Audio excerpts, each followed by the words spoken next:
दिग्विजय सिंह ने शिवराज सरकार पर लगाया कांग्रेसियों को प्रताड़ित करने का आरोप। पीएम मोदी को लेकर दिया ये बयान। मध्य प्रदेश में कांग्रेसियों को प्रताड़ित किए जाने वाले मामले में कांग्रेस कार्यकर्ताओं से मिलने कांग्रेस सांसद और पूर्व सीएम दिग्विजय सिंह शनिवार को सागर पहुंचे। यहाँ उन्होंने शिवराज सरकार को घेरते हुए कहा कि प्रदेश में अलग अलग दलों की सरकार रही है, लेकिन प्रतिशोध की भावना से कभी किसी ने काम नहीं किया।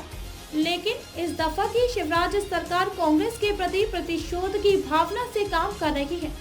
उनके मकान दुकान तोड़े जा रहे हैं, झूठे मामला दर्ज किए जा रहे हैं, आतंक और भय का माहौल बनाया जा रहा है। दिग्विजय सिंह ने कहा कि कांग्रेस को पूरे प्रदेश में इस तरह की शिकायतें मिली है जिन पर पार्टी काम कर रही है। दरअसल पूर्व सीएम दिग्विजय सिंह और पूर्व महाधिवक्ता शशांक शेखर ने आज सागर जिले के बीना खुरई, सागर और सुर्खी क्षेत्र का दौरा किया और पीड़ित कांग्रेसियों से मिले। मंत्रियों की शैली को बनाया मुद्दा।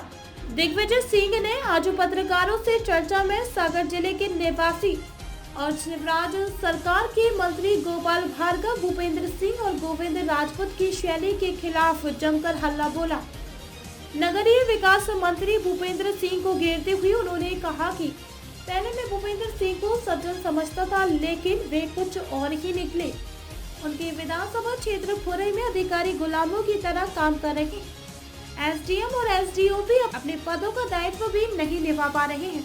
मेरे सीएम के 10 साल के कार्यकाल में एक भी उदाहरण बता दे जब मैंने भूपेंद्र सिंह को परेशान किया। उन्होंने कहा कि यही हाल राजस्व मंत्री गोविंद राजपूत के क्षेत्र सुर्खी का है।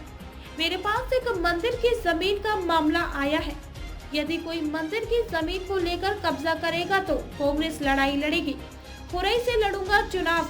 पत्रकारों ने पूछा कि खुरई में तो कांग्रेस पूरी तरह से खत्म हो गई है, अब यहाँ से चुनाव कौन लड़ेगा? तो दिग्विजय सिंह ने जवाब दिया कि कांग्रेस में प्रत्याशियों की कोई कमी नहीं है। यदि जरूरत पड़ी तो मैं खुरई से विधानसभा का चुनाव लड़ूंगा। तिरंगा और संविधान से बीजेपी का कोई लेना देना नहीं। पूर्व सीएम दिग्विजय सिंह ने कहा कि मोदी ने तिरंगा यात्राएं निकाली, उसी तिरंगे को लेकर भारत जोड़ो यात्रा राहुल गांधी निकाल रहे हैं, जिसमें बीजेपी सरकार मामले दर्ज करा रही है। सागर जिले में तिरंगा लेकर निकले कांग्रेसियों पर मामले दर्ज करा दिए गए, उनके मकान तोड़े गए। उन्होंने कहा कि वास्तव में बीजेपी का कभी तिरंगा और संविधान से कोई मतलब नहीं रहा है। सिंह ने कहा कि संघ के नागपुर कार्यालय में तिरंगा नहीं धराया गया। आखिर चीन से क्यों डरते हैं पीएम मोदी? पूर्व सीएम दिग्विजय सिंह ने कहा, आखिर चीन से पीएम मोदी क्यों डरते हैं? चीन भारतीय सीमा में घुसा, इसकी सूचना आर्मी ने दी, लेकिन कुछ नहीं कर सके। मोदी सरकार की नीतियों से भारत में चीन को बाजार मिला। आज भारत की अर्थव्यवस्था बिगड़ गई। दिग्विजय सिंह ने कथावाचक प्रदीप मिश्रा के बयानों पर कहा कि कथावाचक को देव पीठ से राजनैतिक बयान नहीं देना चाहिए, यह गलत है।